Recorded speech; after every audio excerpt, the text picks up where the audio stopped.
aujourd'hui, une fois n'est pas coutume, on va faire un petit tuto à vélo. Enfin, c'est pas vraiment un tuto, c'est plutôt une démo de Voice Isolation. Je vais pas tout faire à vélo parce que quand même, c'est assez dangereux. Allez, jingle. Bienvenue sur Joli Pixel, la chaîne de la post-production en général et de DaVinci Resolve en particulier. Je suis ici le long d'une route, somme toute un très mauvais endroit pour tourner puisqu'il y a beaucoup de bruit, il y a des voitures qui passent. Néanmoins, vous entendez que c'est relativement acceptable comme son. Eh bien, c'est parce que j'utilise le plugin Voice Isolation. Alors, c'est pas vraiment un plugin puisque ça fait partie maintenant de DaVinci Resolve, c'est dans le programme, au moins dans la partie studio du programme. C'est l'occasion de passer à studio si vous allez être convaincu par cette vidéo. Bon, sans vouloir faire de prosélytisme, mais néanmoins, je vous recommande quand même vivement la version studio. Alors concrètement, comment est-ce que ça se passe? Vous êtes face à DaVinci Resolve et vous allez simplement cliquer sur le son que vous avez à corriger et vous allez ici dans l'inspecteur et vous voyez qu'il y a une petite partie où Voice Isolation et ici un simple petit slider pour aller de 0 à 100 selon la quantité de son autre que la voix que vous voulez diminuer. Vous voyez, c'est vraiment pas très compliqué. Et voyez comment est le son avant que je fasse ce plugin. Et à présent, je vais rajouter le plugin et ça change absolument tout. Je peux tout à fait parler et on m'entend parfaitement bien. Mais ce que je me demande, c'est quelles sont les limites de ce plugin? Est-ce qu'il y a des conditions qui ne sont vraiment pas acceptables pour ce plugin? De quoi est-il capable? Qu'est-ce qu'il a dans le ventre? C'est ce qu'on va voir aujourd'hui. Ici, on a carrément un marteau-piqueur. On trouve vraiment qu'il fait bien du boucan. Voyons ce que ça donne quand on enclenche le Voice Isolation. Voilà le résultat que ça donne. Alors, est-ce que c'est aussi bien qu'une voix en direct? Peut-être pas, mais néanmoins, on peut voir que ça a quand même un certain impact non négligeable. Quitte à se la jouer dingo, pourquoi pas carrément voir si ça peut résister à un passage de train. Parce que ouais, des fois, on a besoin de dire des choses face à un train qui passe. Je sais pas, parler de la vie qui est un peu comme un train qui passe. Bonjour, grand corps malade. Une référence? Vous l'avez? Ouais. Ici, nous sommes dans un petit coin de nature. Du coup, vous entendez un peu ces sons très désagréables qu'on appelle des oiseaux. Des petits sons d'oiseaux, comme ça, ces petits piaillements comme ça, vraiment insupportables. Donc, on va voir si on peut s'en débarrasser. Ah, voilà. Ah, là, on est mieux déjà. Là, il suffit maintenant de rajouter une petite ambiance de ville. Ah, voilà. Maintenant, on respire.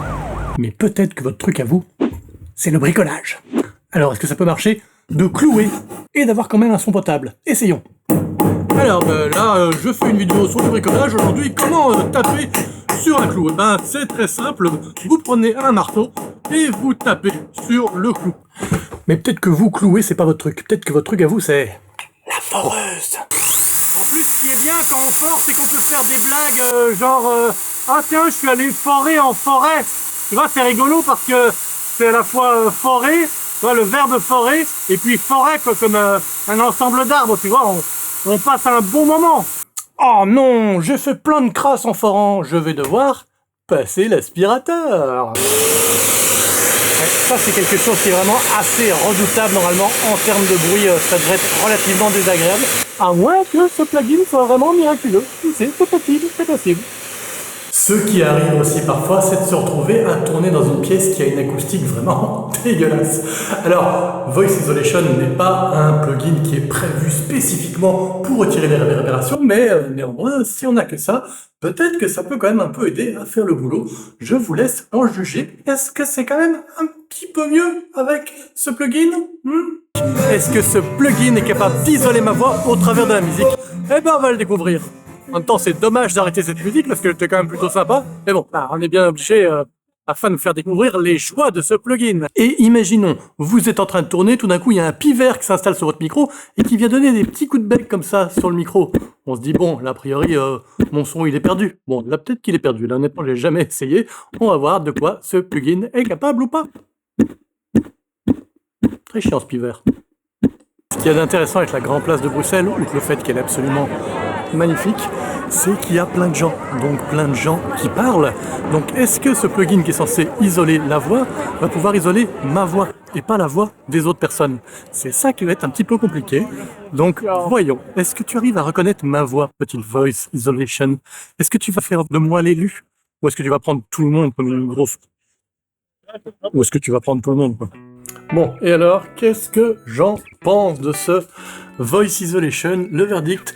Ben honnêtement j'en pense plutôt du bien, parce que là vous voyez j'ai vraiment soumis à un test de torture extrême, c'est vraiment des conditions exagérées, vraiment si vous tournez avec un son pareil autour de vous, il y a un souci. C'est juste pour vous prouver que malgré ces conditions parfois très extrêmes, on arrive à un son qui est quand même pas mal du tout.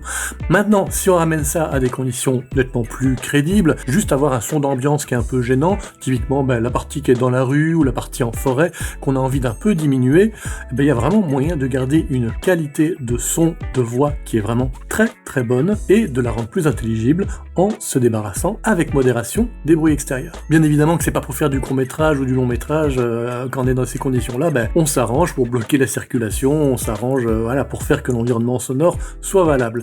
Mais si on est dans les conditions plutôt de documentaire, de reportage, même d'un vlog, là on peut pas vraiment modifier les conditions sonores et des fois elles sont pourries, et c'est typiquement dans le genre de cas que vraiment je pense que cette fonction est absolument magique. Allez, je vous le dis une dernière fois, vraiment, la version studio de DaVinci Resolve, ça en vaut largement le coup. Bon, là-dessus, je vous laisse entre les mains de cette vidéo qui vous parlait... De quoi elle vous parlait encore? Je sais plus. Vous savez vous? Regardez-la, comme ça vous saurez. Allez, salut!